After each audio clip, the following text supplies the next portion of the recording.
উপস্থিত সকলকে সর্বপ্রথম আমার তরফ থেকে শুভেচ্ছা অভিনন্দন। কল্লোলের গান শোনার জন্য কল্লোলকে ভালোবেসে আপনারা সকলে এসেছেন, এটাই সবথেকে বড় পাওয়া। একটা সন্ধ্যেতে একজন শিল্পী যদি দেখেন সামনের সারিতে তাকিয়ে তার চেনা মুখ এবং আরও কিছু অচেনা মুখ, তাদের সামনে আমি গান শোনাবার সুযোগ পাচ্ছি, তার থেকে বড় সাংগীতিক আদান প্রদান আর হয় না। রাগরঞ্জনী সম্পর্কে কল্লোল কিছু বললেন, পূজা কিছু বললেন। আমার মনে হয় কল্লোলের সঙ্গে আলাপটা যদিও খুব বেশি দিনের নয়, হয়তো 3 বছর কি 4 বছর, কিন্তু যেভাবে অনেকগুলো নদীর স্রোত, আমার যেটা মনে হয়েছে আমি একটু শেয়ার করছি। 2-3 মিনিট সময় আছে তো কল্লোল? আচ্ছা। যেমনভাবে অনেকগুলো নদীর স্রোত কোনো একটা সময় একটা মহানদীতে অথবা সাগরে এসে মেশে, তেমন অনেকগুলো স্রোত কল্লোলের মাথার মধ্যে হাঁক পাক করে, যারা কখনো স্রোতস্বিনী কখনো ঠান্ডা, তারা স্রোতে ভাসমান কিন্তু তারা চলছে। এই চলমান একটা সময়তে দাঁড়িয়ে একটা চলমান সাংগীতিক ভাবনাকে সঙ্গে নিয়ে কল্লোল এগোচ্ছে। বছর 2 আগে হঠাৎ একদিন দুপুরবেলা আমার অফিসে এসে হাজির কল্লোল যে আমি এর মধ্যে একটা রবীন্দ্রনাথের গানের কমপ্লিট মাস্টার সিডি রেডি করে ফেলেছি এবং বেশ কিছু কোম্পানির সঙ্গে কথা বলেছি। স্বাভাবিকভাবেই তারা আগ্রহ প্রকাশ করেছেন, কিন্তু আমার ব্যক্তিগত আগ্রহ এটা যদি রাগরঞ্জনী থেকে প্রকাশিত হয়। ছোটবেলা থেকে আমার একটা ব্যক্তিগত ভালো লাগার জায়গা, আমি নতুনদের গান শুনতে বড় ভালোবাসি। এই কোম্পানি থেকে যা রেকর্ড রিলিজ হয় খুব সংখ্যাটা কম।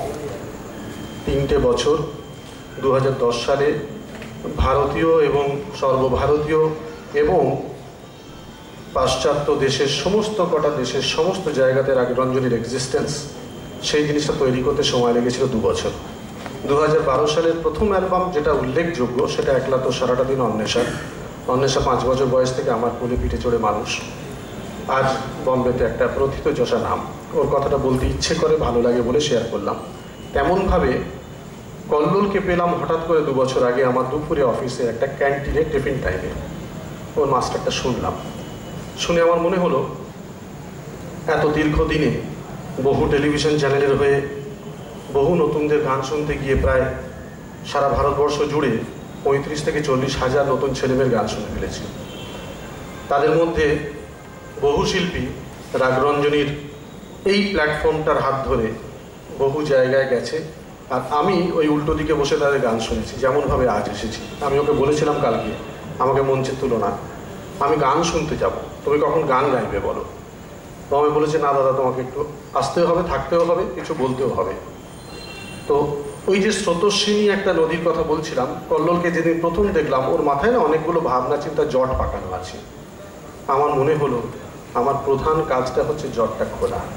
তার কারণ হচ্ছে এত জট পাকানো মস্তিষ্কে প্রতিনিয়ত যা ভাবনা চিন্তা ঘুরছে এবং সেটা সংস্কৃতি এবং সাংগীতিক, তার যদি জট না খোলে তাহলে কোনো একটা রুটে যাবে না। কারণ এই যে গানগুলো গাইল, তখন ওই ইলাইয়ারাজা, যাকে দক্ষিণ ভারতের সর্বশ্রেষ্ঠ মিউজিক ডিরেক্টর বলা হয়, আমার সৌভাগ্য আমি তার সঙ্গে মিট করেছি পণ্ডিত অজয় চক্রবর্তীর শ্রুতিনন্দনের জায়গাতে, এবং সেখানে সমস্ত ইভেন্টগুলো আমার নিজের করা ছিল। রাষ্ট্রপতিও এসেছিলেন সেখানে।